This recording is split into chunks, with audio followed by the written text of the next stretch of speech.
Hello friends, welcome to simple classes. यही video रे आज आम आलोचना करबा प्लस टू सेकेंड ईयर पिलानकर अर्थशास्त्र प्रथम चैप्टर को लेकर आलोचना करबा।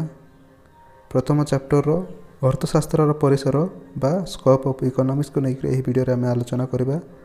कौन से एक विद्यार परिसर कहले से ही विद्याटी किपरि भाव कार्यकारी होची, काहा द्वारा कार्यकारी होची एवं केते परिमाण कार्यकारी हेलानी सही सबको बुझाई थाए। ताहार क्रियाशीलतार आयतन ताहा किपरि भाव एवं केते परिमाण एवं काहा द्वारा कार्यकारी होची ताहाको ही बुझाई थाए एवं सेतिरे अंतर्भुक्त होतबा मानविक कार्यावली को मध्य अंतर्भुक्त होइथाए। मानविक कार्यावली मध्य एतिरे अंतर्भुक्त होइथाए। मानविक कार्यावली किपरि भाव कार्य करूची ताहाको मध्य एहा बुझाई थाए। एही परिसर सबु समय रे बा सबुदिन पई स्थिर होइकरी रही न थाए। एहा मानवर कार्यावली और समयर परिवर्तन सहित एहा परिवर्तन होइथाए। एही परिसर कौन करिथाए ना, एहा परिसर एक सीमा निर्धारण करिथाए। एक सीमा को से सृष्टि करिथाए एवं अन्य शाखा ठारू ताहाको भिन्नता जानिबा पई सहायक करिथाए। अन्य शाखा मानक ठारू ताहार भिन्नता बा भिन्नता को जानिबा पई सहाय्य करिथाए। तबे कोनोसी विषय रे परिसर सबुदिन पई स्थिर रही न थाए। एहा मानविक कार्यावली एवं समयर परिवर्तन सह एहा परिवर्तन होइथाए। अर्थशास्त्र परिसर किपरि भाव निर्णय होइथाए ना, मनुष्यर अभाव प्रकृति एवं आकार उपर निर्भर करिथाए। मनुष्यर अभाव बा आवश्यकता यदि अधिक हेबो ताहेले एही अर्थशास्त्र परिसर मध्य वृद्धि हेबो। मनुष्यर अभाव बा आवश्यकता यदि संकीर्ण हेबो ताहेले एहार परिसर अर्थशास्त्र परिसर मध्य संकीर्ण हेबो। एही अर्थशास्त्र परिसर कहा उपर निर्भर करिथाए ना, एही अर्थशास्त्र परिसर मनुष्यर अभाव प्रकृति मनुष्यर अभाव उपर निर्भर करिथाए एवं एहार आकार किपरि रहिछि ताहा उपरे निर्भर करिथाए। चलंतु आगक आलोचना करबा। पुंजी गठन बा कैपिटलाइजेशन एवं भूमिकर्षण। कैपिटलाइजेशन बा पुंजी गठन संपद को किपरि भाव संग्रह करा जाय परिबो, संपद को किपरि भाव गठन करा जाय परिबे और भूमिरु बा पृथ्वीरु किपरि भाव संपद को उत्पादन करा जाय परिबो, जेमिति कि कोयला, पेट्रोल, डीजेल इत्यादि। एहीपरि संपद को किपरि भाव उत्पादन करा जाय परिबो एवं एतिरु किपरि भाव एही सब को उत्पादन करा जिबा पूर्वरु पुरातन काल रे जे सरल अति आदिम समाज थिला सेतिरे से माने आदिम मानव माने अभाव को स्वल्प परिमाण रखिथिले, अभाव को सीमित रखिथिले। से माने तांकर विनिमय को मध्य तांकर एक्सचेंज को मध्य से माने सीमित परिमाण रे ही रखिथिले। केवल श्रम थिला से मानकर उत्पादन रे एक साधन। आदिम मनुष्य माने तांकर आवश्यकता तांकर अभाव को पूरण करबा पई से माने फलमूल संग्रह एवं पशुपक्षी को शिकार करी तांकर आवश्यकता को तांकर अभाव को पूरण करुथिले एवं तांकर जीवन धारण को सीमित भाव रे रखिथिले। तांकर जीवन धारण पई आवश्यकता अवस्था को से माने सीमित भाव रे रखिथिले।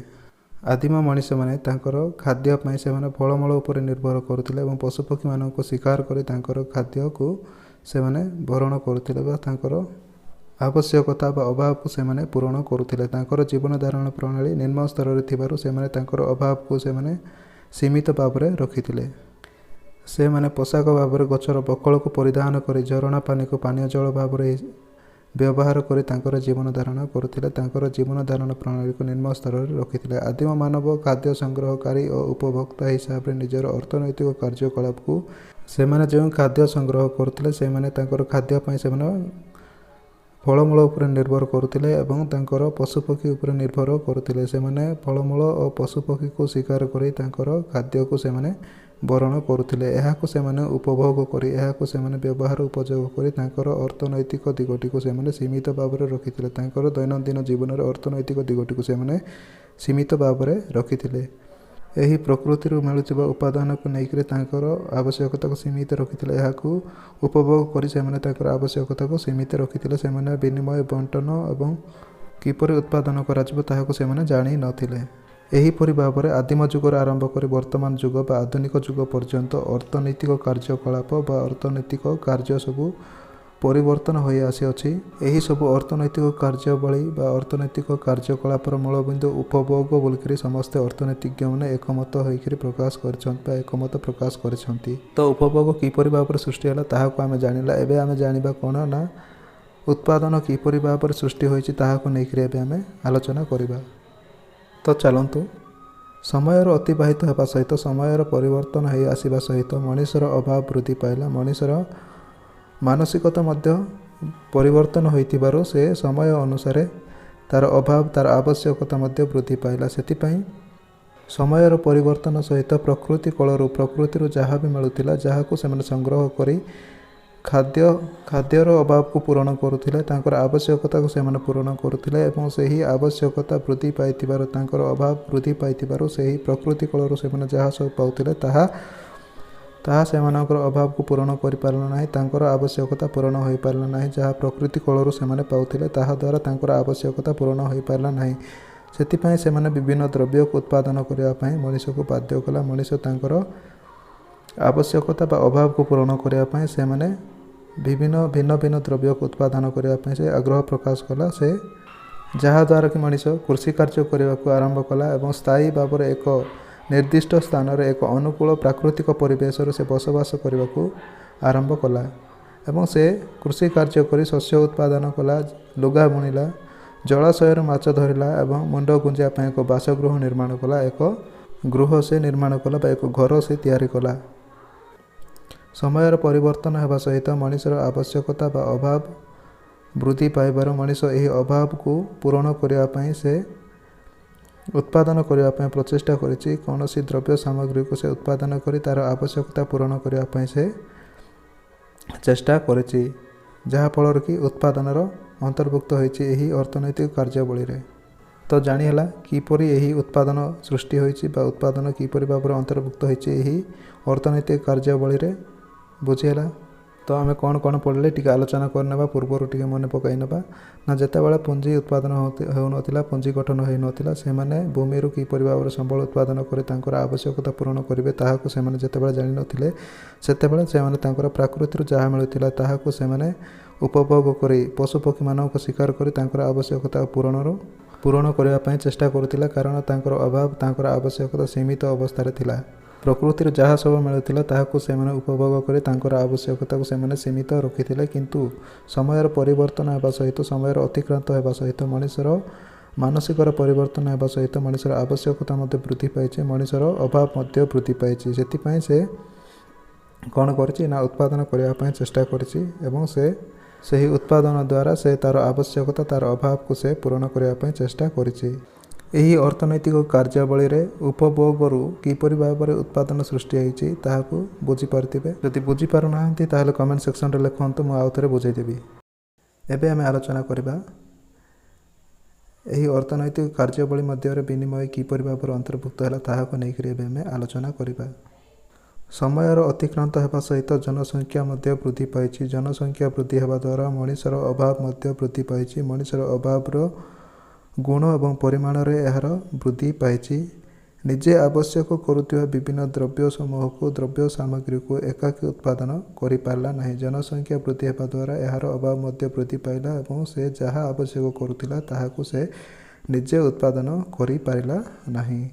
ତାକୁ ଯାହା ସବୁ ଆବଶ୍ୟକ ହେଉଥିଲା, ତାକୁ ଯାହା ସବୁ ଅଭାବ ରହୁଥିଲା, ସେହି ସବୁ ମଧ୍ୟରୁ ସେ କିଛି ପରିମାଣରେ ଉତ୍ପାଦନ କରି ତା'ର ଆବଶ୍ୟକତାକୁ ପୂରଣ କରିପାରୁଥିଲା ବା ପୂରଣ କରୁଥିଲା। କିନ୍ତୁ ତା'ର ସମସ୍ତ ଅଭାବ ଏବଂ ସମସ୍ତ ଆବଶ୍ୟକତାକୁ ପୂରଣ କରିବା ପାଇଁ ନିଜେ ଉତ୍ପାଦନ କରୁଥିବା ଦ୍ରବ୍ୟ ବା ସାମଗ୍ରୀ ଦ୍ୱାରା ତା'ର ଆବଶ୍ୟକତା ସମସ୍ତ ଅଭାବ ପୂରଣ ହୋଇପାରିଲା ନାହିଁ। ସେଥିପାଇଁ ସେ ଅନ୍ୟମାନଙ୍କ ଉପରେ ନିର୍ଭର କରିବାକୁ ବାଧ୍ୟ ହେଲା ବା ଅନ୍ୟମାନଙ୍କ ଦ୍ୱାରା ଉତ୍ପାଦନ କରାଯାଉଥିବା ଦ୍ରବ୍ୟ ଏବଂ ସାମଗ୍ରୀକୁ ବ୍ୟବହାର ଉପଯୋଗୀ କରିବା ପାଇଁ ବା ନିଜର ଆବଶ୍ୟକତା ପୂରଣ କରିବା ପାଇଁ ଅନ୍ୟମାନଙ୍କର ଦ୍ରବ୍ୟ ଓ ସାମଗ୍ରୀ ଉପରେ ନିର୍ଭର କରିବାକୁ ପଡ଼ିଲା।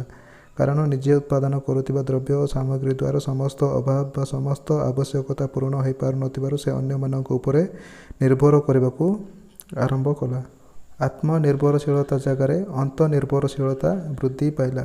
ପୂର୍ବରୁ ସେ ଆତ୍ମନିର୍ଭରଶୀଳ ହେଇକି ଜୀବନଯାପନ କରୁଥିଲା, କିନ୍ତୁ ସମୟ ଅତିକ୍ରାନ୍ତ ହେବା ସହିତ ମଣିଷର ଅଭାବ ବୃଦ୍ଧି ପାଇବା ଦ୍ୱାରା ସେ ଯାହା ଉତ୍ପାଦନ କରୁଥିଲା, ଯେଉଁ ଦ୍ରବ୍ୟ ଓ ସାମଗ୍ରୀକୁ ସେ ଉତ୍ପାଦନ କରୁଥିଲା, ସେହି ଦ୍ରବ୍ୟ ଓ ସାମଗ୍ରୀ ଦ୍ୱାରା ତା'ର ଅଭାବକୁ ବା ତା'ର ଆବଶ୍ୟକତାକୁ ପୂରଣ କରି ନ ପାରିବାରୁ ସେ ଅନ୍ୟ ଉପରେ ନିର୍ଭର କଲା।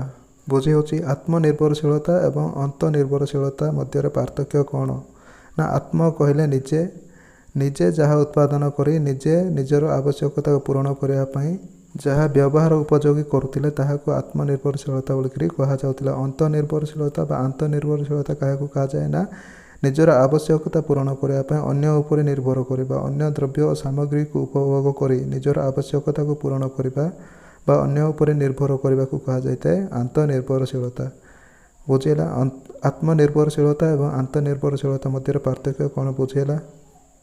ତ ଶସ୍ୟ ଉତ୍ପାଦନ କୃଷକ ସେ ନିଜେ ଉତ୍ପାଦନ କରୁଥିବା ଶସ୍ୟକୁ ତା'ର ଆବଶ୍ୟକତା ଜିନିଷ ପାଇଁ ଯେମିତିକି ବସ୍ତ୍ର ଏବଂ ବିଭିନ୍ନ ଅନ୍ୟାନ୍ୟ ଦ୍ରବ୍ୟ ସାମଗ୍ରୀ ପାଇଁ ସେ ତା'ର ଶସ୍ୟକୁ ଏକ୍ସଚେଞ୍ଜ କରି ବା ବିନିମୟ କରି ତା'ର ଆବଶ୍ୟକତା ଦ୍ରବ୍ୟ ସାମଗ୍ରୀକୁ ସେ ଅନ୍ୟଠାରୁ ନେଉଥିଲା। ନିଜର ଆବଶ୍ୟକତା ପୂରଣ କରିବା ପାଇଁ ସେ ଅନ୍ୟ ଜଣଙ୍କୁ ଶସ୍ୟ ଦେଇ ତା'ର ଆବଶ୍ୟକତା ଦ୍ରବ୍ୟ ସାମଗ୍ରୀକୁ ସେ ନେଉଥିଲା। ଏହିପରି ଭାବରେ ଜଣେ ଲୁଗା ବୁଣାଳି ବା ତନ୍ତୀ ନିଜେ ଉତ୍ପାଦନ କରୁଥିବା ନିଜେ ତିଆରି କରୁଥିବା ଲୁଗାକୁ ବିନିମୟ କରି ବା ଏକ୍ସଚେଞ୍ଜ କରି ତାହାକୁ ଆବଶ୍ୟକ ହେଉଥିବା ତାହାକୁ ଅଭାବ ହେଉଥିବା ଦ୍ରବ୍ୟ ସାମଗ୍ରୀକୁ ସେ ଅନ୍ୟଠାରୁ ଆଣୁଥିଲା ବା ଅନ୍ୟ ଉପରେ ସେ ନିର୍ଭର କରି ନିଜର ଆବଶ୍ୟକତାକୁ ସେ ପୂରଣ କରୁଥିଲା। ସେହିପରି ଭାବରେ ଜଣେ ମାଛ ଧରାଳି ବା କେଉଟ ନିଜେ ଧରୁଥିବା ମାଛକୁ ବିନିମୟ କରି ବା ତାହାକୁ ଏକ୍ସଚେଞ୍ଜ କରି ତାହାକୁ ଯାହା ଆବଶ୍ୟକ ହେଉଥିଲା ତାହାର ଅଭାବ ଜିନିଷକୁ ସେ ଅନ୍ୟମାନଙ୍କ ଉପରେ ନିର୍ଭର କରି ଅନ୍ୟଠାରୁ ଆଣିକରି ନିଜର ଆବଶ୍ୟକତା ନିଜର ଅଭାବକୁ ସେ ପୂରଣ କରୁଥିଲା। ଏହିପରି ଭାବରେ ନିଜର ଆବଶ୍ୟକତା ବା ଅଭାବକୁ ପୂରଣ କରିବା ପାଇଁ ନିଜେ ଉତ୍ପାଦନ କରୁଥିବା ଦ୍ରବ୍ୟ ଏବଂ ସାମଗ୍ରୀକୁ ବା ବସ୍ତୁକୁ ବିନିମୟ କରି ବା ଏକ୍ସଚେଞ୍ଜ କରି ନିଜେ ଯାହା ଆବଶ୍ୟକ କରୁଛି ବା ଅଭାବ ରହିଛି ସେହି ଦ୍ରବ୍ୟ ଏବଂ ସାମଗ୍ରୀକୁ ଅନ୍ୟମାନଙ୍କଠାରୁ ଆଣିକରି ନିଜର ଅଭାବ ନିଜର ଆବଶ୍ୟକତାକୁ ପୂରଣ କରୁଥିଲେ। ଏହିପରି ଭାବରେ ଏହି ଅର୍ଥ ବ୍ୟବସ୍ଥାର କାର୍ଯ୍ୟାବଳୀମାନଙ୍କ ମଧ୍ୟରେ ବିନିମୟର ଅନ୍ତର୍ଭୁକ୍ତ ହୋଇଛି ବା ବିନିମୟର ସୃଷ୍ଟି ହୋଇଛି। ଆଲୋଚନା କରିବା ବଣ୍ଟନ ବା ଡିଷ୍ଟ୍ରିବ୍ୟୁସନ୍ସ କିପରି ଭାବରେ ଏହି ଅର୍ଥ ବ୍ୟବସ୍ଥାର କାର୍ଯ୍ୟକଳାପମାନଙ୍କ ମଧ୍ୟରେ ଅନ୍ତର୍ଭୁକ୍ତ ହେଲା ତାହାକୁ ନେଇକରି ଏବେ ଆମେ ଆଲୋଚନା କରିବା। ପୂର୍ବରୁ ଉତ୍ପାଦନ କରିବା ପାଇଁ ଭୂମି, ପୁଞ୍ଜି, ଶ୍ରମ ଏବଂ ସଂଗଠନକୁ ଉତ୍ପାଦନ ସାଧନମାନଙ୍କ ମଧ୍ୟରେ ଆବଶ୍ୟକ ହେଉଥିଲା ଏବଂ ଏହାକୁ ପ୍ରାଥମିକ ଅବସ୍ଥାରେ ଉପରୋକ୍ତ ଏହି ଚାରୋଟି ସାଧନମାନଙ୍କୁ ଜଣେ ବ୍ୟକ୍ତି ହିଁ ଏହାକୁ ସମ୍ପାଦନ କରୁଥିଲା। ଜଣେ ବ୍ୟକ୍ତି ହିଁ ଏହି ସବୁକୁ କାର୍ଯ୍ୟକାରୀ କରୁଥିଲା। ତା'ର ଅଭାବକୁ ତା'ର ଆବଶ୍ୟକତାକୁ ସେ ବିନିମୟ ଦ୍ୱାରା ତା'ର ଅଭାବ ଏବଂ ଆବଶ୍ୟକତାକୁ ସେ ପୂରଣ କରୁଥିଲା। କିନ୍ତୁ ସମୟର ଅତିକ୍ରାନ୍ତ ହେବା ସହିତ ମଣିଷର ମାନସିକତା ଉନ୍ନତ ହେବା ଦ୍ୱାରା ମଣିଷ ତା'ର ଦୈନନ୍ଦିନ ଜୀବନରେ ଉନ୍ନତମାନର ଜୀବନଯାପନ କରିବା ପାଇଁ ସେ ଆଗ୍ରହ ପ୍ରକାଶ କଲା। ସେଥିପାଇଁ ତାକୁ ଉନ୍ନତମାନର ଦ୍ରବ୍ୟ ଏବଂ ସାମଗ୍ରୀ ଆବଶ୍ୟକତା ହେବାରୁ ସେ ବିନିମୟ କରି ଯାହା ସବୁ ତା'ର ଅଭାବକୁ ସେ ପୂରଣ କରୁଥିଲା, ତା'ର ଆବଶ୍ୟକତାକୁ ସେ ପୂରଣ କରୁଥିଲା, ତାହା ଆଉ ପୂରଣ କରିପାରିଲା ନାହିଁ। ସେଥିପାଇଁ ସେ ବିଭିନ୍ନ ପ୍ରଯୁକ୍ତି ବିଦ୍ୟା ମାଧ୍ୟମରେ ତା'ର ଦ୍ରବ୍ୟ ଏବଂ ସାମଗ୍ରୀକୁ ଉତ୍ପାଦନ କରିବା ପାଇଁ ପ୍ରୟାସ କଲା ଏବଂ ସେଥିରେ ଶ୍ରମ ବିଭାଜନ ଦ୍ୱାରା ତା'ର ଉତ୍ପାଦନ ପ୍ରକ୍ରିୟା କ'ଣ ନା ଜଟିଳରୁ ଜଟିଳତର ହୋଇପଡ଼ୁଥିଲା। ସେଥିପାଇଁ ସେ ପ୍ରଯୁକ୍ତି ବିଦ୍ୟା ବା ଟେକ୍ନୋଲୋଜିକୁ ସେ ବ୍ୟବହାର କରିବା ପାଇଁ ଆଗ୍ରହ ପ୍ରକାଶ କଲା।